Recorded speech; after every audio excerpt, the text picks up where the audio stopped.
This happened in the year 2017, in the town of Jandel, in the state of Eindhoven. A man was passing through one of the agricultural roads late at night. The road was empty and dark, and it wasn't paved, just one of those side roads people use to get to their farms. People use it as a side road to reach their farms and other places. Anyway, as the man was driving, he noticed something: a young man on the side of the road, lying on the ground with his hand raised. He looked like he was sleeping, but had one hand lifted. The man passed by him, but couldn't believe what he saw with his own eyes. In that dark and isolated spot, in that far dark area, it really did look like the body of a person lying there with his hand raised. He thought, could what I saw really be true? So he turned back, and yes, it was true.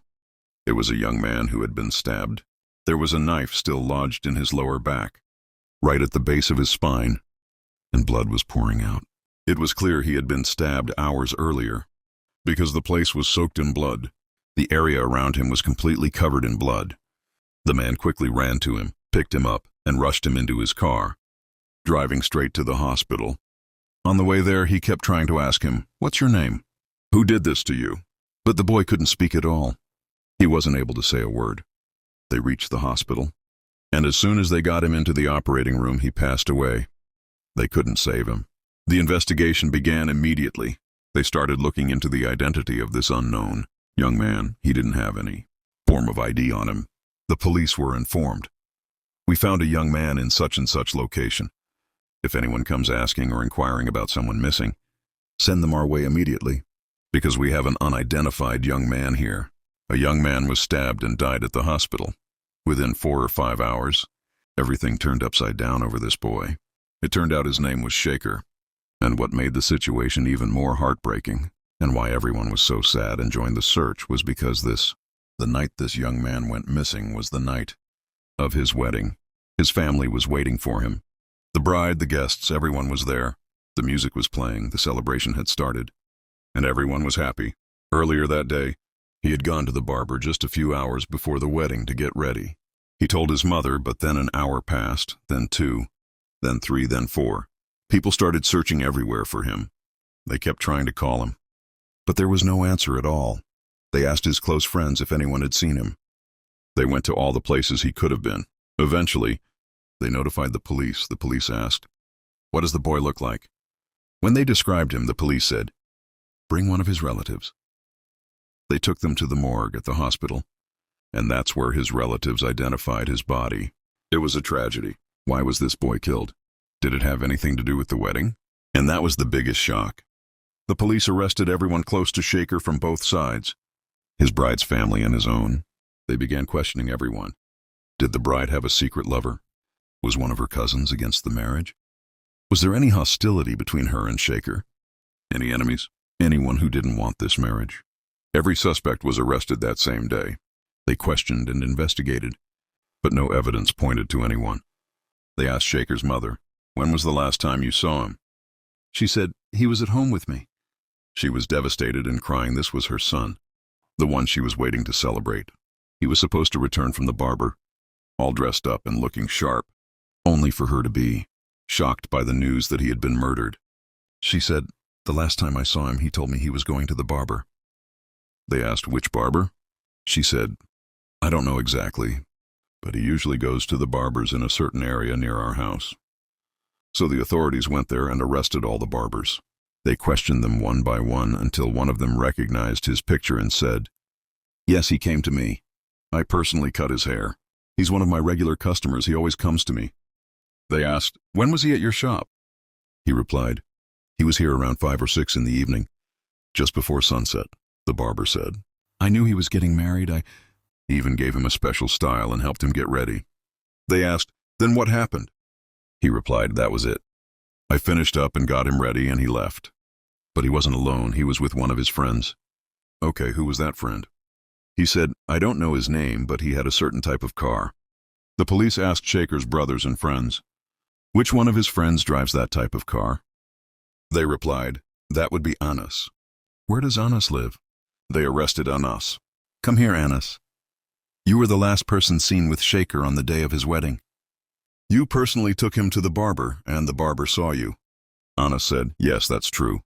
After I dropped him off at the barber, and when we came out, There was a person at the shop entrance who recognized Shaker, and they started discussing something about money. That guy was demanding Shaker repay a debt, and when he found out that Shaker was getting married that night, he got angry. He said, "Instead of getting married, pay off the debt you owe first," Anas continued. After that confrontation, Shaker told me I could go and leave him. He'd handle things with the guy. They were friends, and he thought they could talk it out. So I left them there and walked away. The street where the barber shop is located, they went back and asked the barber, "Did you see anyone stop and talk to the two young men?" He said, "No, I didn't notice anything. Once they left the shop, I didn't pay attention to whether they were with someone or not." Then they summoned Anas again. They asked, "Anas, where's your car?" He said, "It's here." They took the car and sent it for forensic testing. They wanted to collect all fingerprints and any possible evidence from it. They thought maybe the car would have some trace or evidence. They held Anas until the report came out, and they were shocked. The report stated that traces of blood were found in the car, and those blood traces matched the victim, Shaker. Blood was found on the car door handle, Anas's car, but the fingerprint on the handle didn't match Anas. It matched Shaker's blood, but the print belonged to someone else. That meant another person had used the car around the time of the crime. So they held Anas and told him, "Speak now, or we'll turn up the heat. You better start singing." They put pressure on him until he finally said, "Okay, I'll tell you the truth." "The truth? What's the truth?"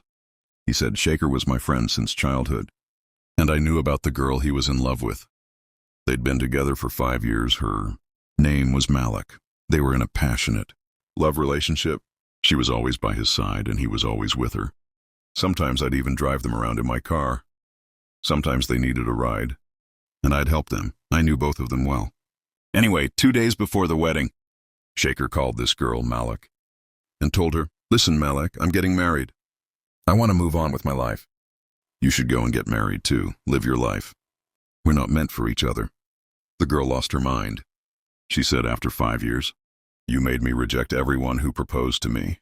"I loved you," she said. "I built all my dreams around living with you and starting a family. How could you betray me like this overnight? Why did you deceive me?" He replied, "That's just how it is. I can't continue with you. And to be honest, I've already been engaged for a while, and the day after tomorrow is my wedding. Please don't call me again. Don't try to contact me, and don't ever try to see me. It's over between us." And then he hung up the phone. The girl, devastated and furious, couldn't get in touch with him. He wouldn't answer. And she realized he had completely shut her out. So she started contacting Anas instead. Anas says, "She called me and said, 'Did you see what your friend did to me?' He tricked me. I loved him for years. I sacrificed so much for him. I went against my family, turned down every guy who proposed to me, all for Shaker. He promised to marry me, and now suddenly he's marrying someone else. Now he tells me his wedding is the day after tomorrow." I told her, "Malak, I have nothing to do with this. Yes, Shaker is my friend, but I have no control over him. What do you want him to do? Get divorced to marry you? Maybe your relationship was just a temporary thing. He probably never planned to marry you. But on one condition, bring me Shaker. I just want to say one final word that's stuck in my heart. I need to vent or I'll explode from the pain. I promise after that meeting I'll cut all ties with him and be yours." Anas thought, why not? He remembered that Shaker had already asked him to take him to the salon on the wedding day to get ready. So he agreed. He took Shaker to the barber, and after the haircut was done, it was almost time for the wedding. But Anas asked Shaker to make a quick stop somewhere. Shaker replied, "Anas, this isn't the time. I've got a wedding to get to. People are waiting for me." Anas insisted, "Please, Shaker, it'll be fast." "I swear it's something small." Shaker agreed, "Fine, but be quick." Then Anas drove him to the area where Malak lived. Malak was already waiting at the end of the street. Suddenly they stopped and she got into the car. Shaker was shocked. "What is she doing here?" "Anas, how could you bring her?" Malak was quiet for a moment. Then she turned to Shaker and said, "You ruined my life. You betrayed me. You threw me away like I was nothing. I gave you 5 years. I gave you my heart. And now you want to live happily ever after with someone else?" Shaker tried to calm her down, but she pulled out a knife and stabbed him in the lower back. He collapsed in the car, bleeding heavily. Anas panicked and didn't know what to do. He drove to a remote agricultural road and dumped Shaker there, leaving him to die. Then he drove off as if nothing happened. That's how Shaker was found, stabbed, with a knife still in his back. Malak and Anas were both arrested. They confessed.